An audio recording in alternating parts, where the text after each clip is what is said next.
देख रहे हैं न्यूज़ फॉर नेशन और मैं हूं शुभी आपके साथ। बिहार में विधानसभा चुनाव का औपचारिक ऐलान भले ही ना हुआ हो, लेकिन सियासी बिसात बिछाई जाने लगी है। सभी पार्टियां पूरे दमखम के साथ प्रचार प्रसार से लेकर नारेबाजी तक लगातार कर रही है।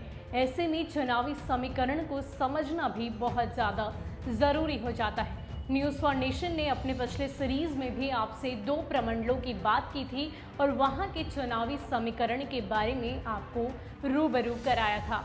और इस सीरीज में आज हम बात करेंगे पूर्णिया प्रमंडल की, जिसके अंतर्गत 4 जिले आते हैं और 24 सीटें वहां से विधानसभा की होती हैं। तो अगर हम उन 4 जिलों की बात करें, सबसे पहले किशनगंज, पूर्णिया, अररिया और इसके साथ ही कटिहार की, तो वहाँ पर जो 24 विधानसभा सीटें हैं, वहाँ पर जदयू भाजपा के साथ साथ हमेशा से कांग्रेस का ही दबदबा नजर आया है। तो आइए इस वीडियो में हम आपको बताते हैं कि पूर्णिया प्रमंडल का क्या कुछ इतिहास रहा है, उन 24 सीटों का क्या कुछ समीकरण रहा है, इन जिलों में कौन सी पार्टी सबसे ज़्यादा अपना दबदबा बनाए रहती है। राज्य के पूर्णिया प्रमंडल के किशनगंज, पूर्णिया, अररिया और कटिहार जिला के लगभग 24 सीटों पर भाजपा जदयू के अलावे कांग्रेस भी मजबूत स्थिति में रही है। पिछली बार के विधानसभा चुनाव में कांग्रेस सबसे बड़ी पार्टी बनकर उभरी थी। इसने कुल 8 सीटों पर जीत दर्ज की थी। वहीं कांग्रेस, राजद व जदयू वाले महागठबंधन ने 17 सीटों पर कब्जा कर लिया था। अररिया जिले के नरपतगंज, रानीगंज, फारबिसगंज, अररिया, जोकीहाट व सिकटी विधानसभा की सीटों पर वर्ष 2015 के विधानसभा चुनाव के दौरान जदयू भाजपा ने दोनों सीटों पर जीत दर्ज किया था। बीजेपी के खाते में फारबिसगंज व सिकटी, राजद को नरपतगंज व कांग्रेस को अररिया सीट मिली है।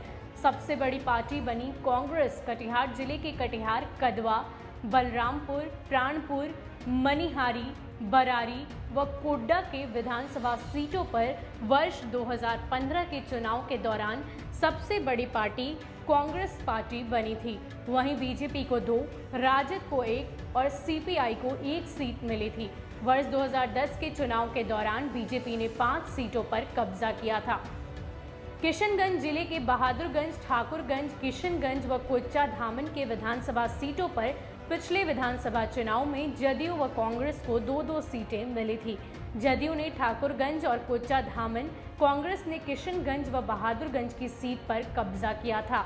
वहीं 2010 में कांग्रेस को 2 सीटें मिली थी।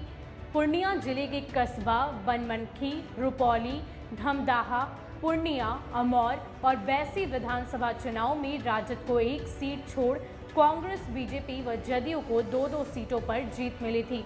वर्ष 2015 के विधानसभा चुनाव के दौरान जदयू ने रुपौली व धमदाहा, कांग्रेस ने कस्बा और अमौर, बीजेपी ने 2 सीटों पर कब्जा किया था। तो कुल मिलाकर ये बात कही जा सकती है कि पूर्णिया प्रमंडल में हमेशा से कांग्रेस पार्टी का ही दबदबा रहा है। ज़्यादातर सीटों पर कांग्रेस पार्टी का ही कब्जा रहता है। तो इस बार के आगामी बिहार विधानसभा चुनाव में ये देखना दिलचस्प होगा कि ये जो चुनाव होगा वो पूर्णिया प्रमंडल से, उसमें कौन सी पार्टी की जीत होती है। हालांकि पिछले कई दशकों से यही देखा गया है कि कांग्रेस के साथ साथ जदयू और भाजपा का ही वहाँ दबदबा रहता है। तो अब ये इतिहास जो है वो बना रहेगा या फिर टूट जाएगा, ये तो आगामी चुनाव ही बताएगा। फिलहाल के लिए इतना ही। ऐसे ही अपडेट्स के लिए आप हमारे साथ बने रहिए और देखते रहिए न्यूज़ फॉर नेशन। नमस्कार।